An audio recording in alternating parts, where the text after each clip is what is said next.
የተወገዙ የተለዩ የተረገሙ ናቸው እንጂ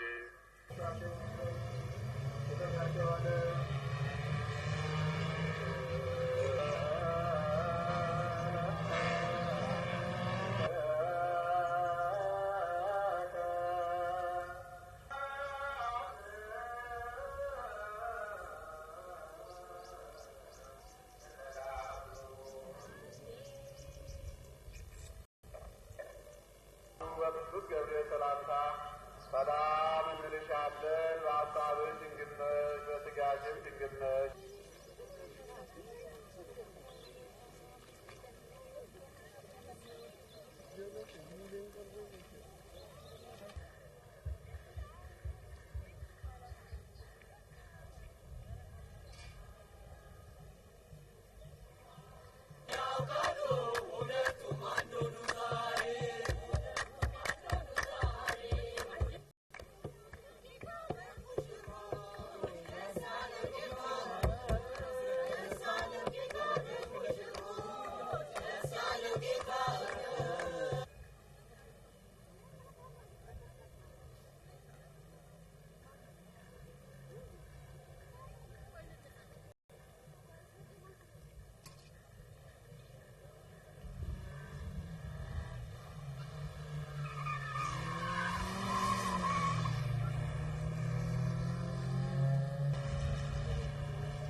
The war is finished.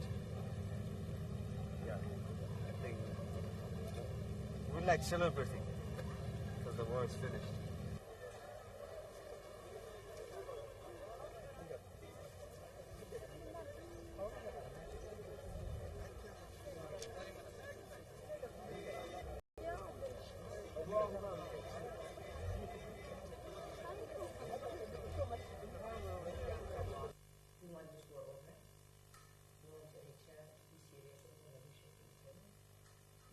To admit its defeat, come to reality with it, and work on the negotiating table.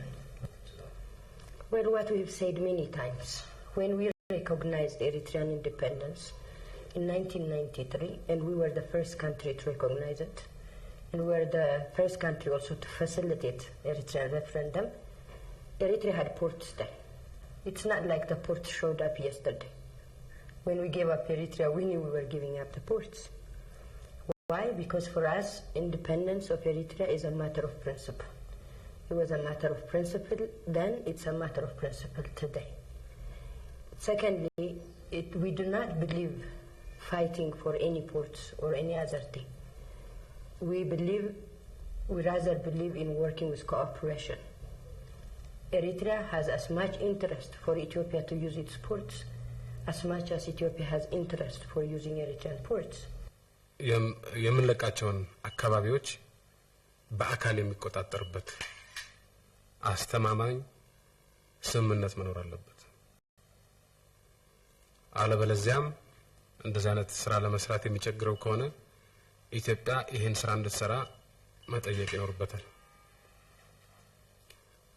ዞሮ ዞሮ ግን የምንለቃቸው አካባቢዎች አስተማማኝ ሰላም እስኪመጣ ድረስ የሻዕቢያ ሰራዊት ተመልሶ መያዝ የለበትም።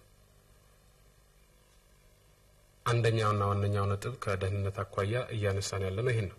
ነበረው አይጋ አሊቴናና ዛላምበሳ አካባቢዎች ጨፍልቆ በማስወጣት ሉዓላዊነታችንን ላስከበረው ጀግናው የኢትዮጵያ የመከላከያ ሰራዊት ያላቸውን አድናቆትና ጠንካራ ደጀንነት ለመግለጽ ነው እስከሚገኝበት የውጊያ ቀጠና ድረስ በመዝለቅ ያዘጋጁትን የተለያየ ስንቅ ያስረከቡት። ተወካዮቹ በማህበራቸው ተደራጅተው ያዘጋጁትን 320 ኩንታል በሶ፣ 54 ኩንታል ስኳር፣ 5 ካርቶን ሳሙናና 5 ካርቶን የሻይ ቅጠል ሰራዊቱ ሰንአፌ ድረስ በመሄድ ሲያስረክቡ እንዳሉት የኢትዮጵያ ህዝቦችና መንግስት ለሁለቱም ሀገሮች ህዝቦች ሰላም ሲሉ የተፈጠረውን ግጭት በሰላም መንገድ ለመፍታት ቢጥሩም የኤርትራ ወጣት ደም ያሰከራቸው አምባገነኑ የሻዕቢያ መንግስት ወራሪ መሆኑን እያወቁ ህጻናት ልጆቻችን በትምህርት ገበታ ላይ እያሉ